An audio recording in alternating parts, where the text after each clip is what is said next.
Mila esker legebiltzarburu anderea, egunon legebiltzarkideok. Eusko Alkartasunak talde sozialistak aurkeztu duen osoko zuzenketa honen kontra bozkatuko du. Talde sozialistako kide den Rojo andereak bere parte hartzea ponentziaren balorazio bat eginez hasi du, eta zentzu berean ere hasiko dut nik nire parte hartze hau. Esanez, ezinbestekoa zait gainera gogoratzea, ez naizela batere eroso sentitu ponentzia horretan. Eta enaiz eroso sentitu ponentzia horretan, besteak beste, agian inusente xamar joan izan nintzalako ponentzia horretara, baina nire ustez lortu den adostasun maila zabalago bat espero nuen, eta besteak beste eztabaida lasaiago bat espero nuen ponentzia horretan, eta ez da horrela izan, eta besteak beste gogoratuko nuke azkeneko bileran gertatutakoa eta bertan emandako eztabaida gogorra. Ez zait iruditzen han zeuden oposizioko hainbat taldek konsensurako jarrera zutenik. Izan ere, zeuk esan dezu, gizarte gaiaz eztabaidatzen denean eta hiritarrek gertuen dituzten arazoen eztabaida legebiltzar honetara ekartzen denean, hirukoen artean sortzen dela eztabaida.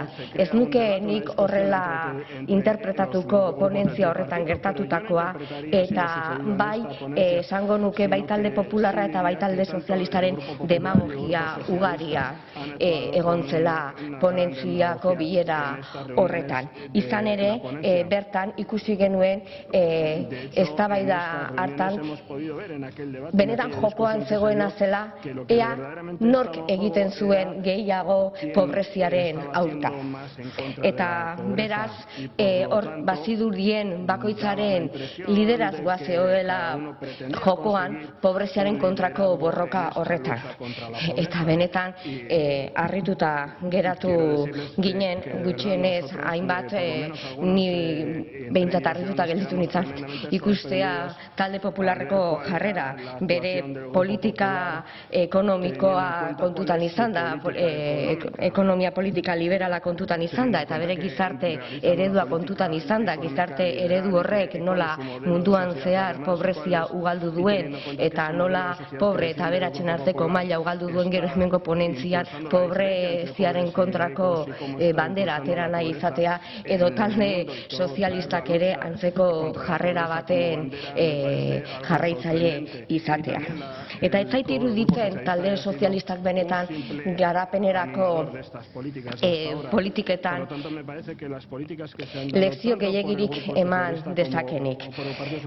Espainiar gobernuaren azken perla kontatuko diot talde sozialistako kideari joan den astean gertatutakoa hain zuzen ere. Duela hilabete batzuk jakin izan genuen Pagina andereak hainbat banketxeekin nolabaiteko ituna sinatzekotan zegoela. Izan ere, hemen etorkinek hilero beraien herrietara bidaltzen dituzten diru transferentzien duten garrantzia kontutan izan da. Kontutan izan behar dugu adibidez, Ekuaderreko barne produktu gordinaren 4%ak suposatzen duela Espainiatik igorretako transferentziek, edo Bolivian adibidez, Espainiatik Bolivia doazen transferentziek barne produktu gordinaren 5,8% dela.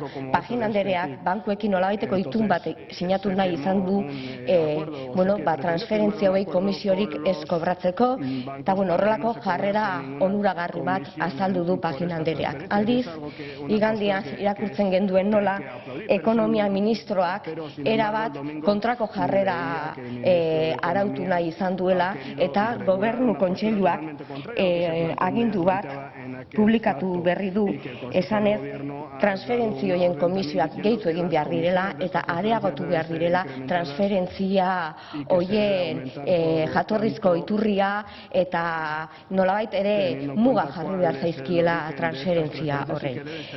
Eta beraz, honekin argi utzi nahi dudana da, nolabaiteko koordinazio eza badagoela ministerioen artean Espainiar gobernuan eta erabat jarrera kontrajarriak dituztela. Eta beraz, talde sozialistak horrelako jarrerak argitzen ez dituen bitartean lekzio gutxi eman dezake gainontzekoei. Osoko zuzenketan zentratuz esan, talde sozialistaren osoko zuzenketak 3 arrazoi ematen ditula. Bata da 0,7, bestea da lankidetzarako Euskal Agentzia ez dela arautzen lege honen bidez, eta azkenik ematen den argudioa da Espainiar eta Europar erakundeekin koordinaziorik ez dela jasotzen. 0,7 dagokionez esan, nik uste dut nahiko garbi dagoela xedapen gehigarri bigarrenak dioena, eta berrirakurtzea eskatuko nioke talde sozialistako kideari. Bertan, 0,7aren aldarrikapena jasotzen da, baina aldarrikapena jasotzeaz gain esaten da 2012an aurrekontuen 0,7 izango dela Jaurlaritzak lankidetza garapena finantzatzeko erabiliko duen diru kopurua.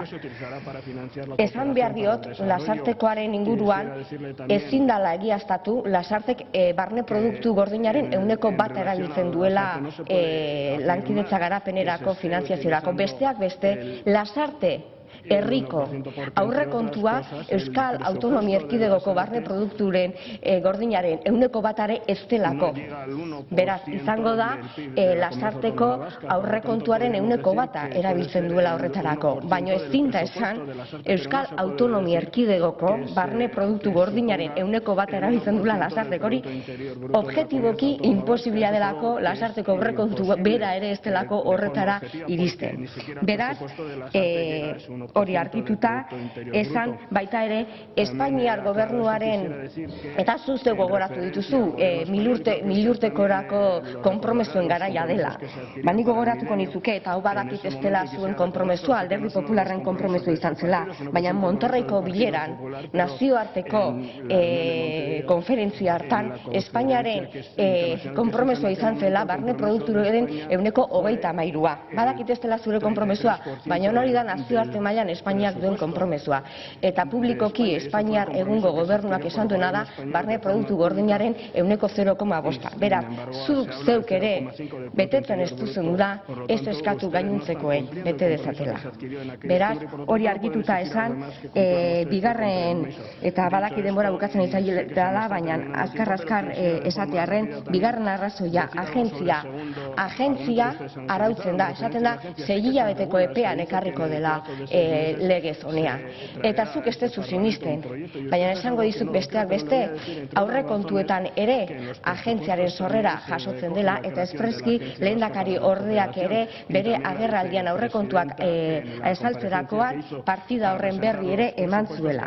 Eta Espainiar eta Europar erakundeekin koordinazioa hori ez dagokio koordinazio hori Jaurlaritzari arautzea. Espainiar gobernuarekin gainontzeko elkarte erkidego autonomoek izango duten koordinazioa Espainiar gobernu berari dagokio arautzea, eta horrela arautu du.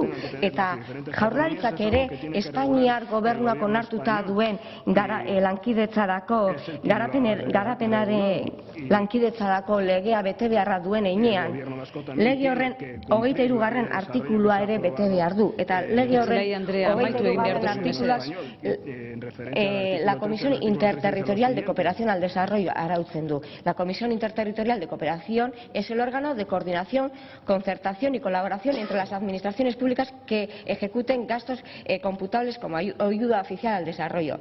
Eta bertan, kide dira Espainiar gobernua eta gainontzeko autonomia erkidegoko gobernuak. Beraz, hori araututa dago Espainiar legean. Eta horrela behar du izan, Espainiak arautu behar du nola koordinatuko den Espainiako garapen nerako lankidetzarako finantziazioa. Hori ezin du Euskal Autonomia Erkidego batek arautu. Besterik gabe, mila esker. Eskerrik asko.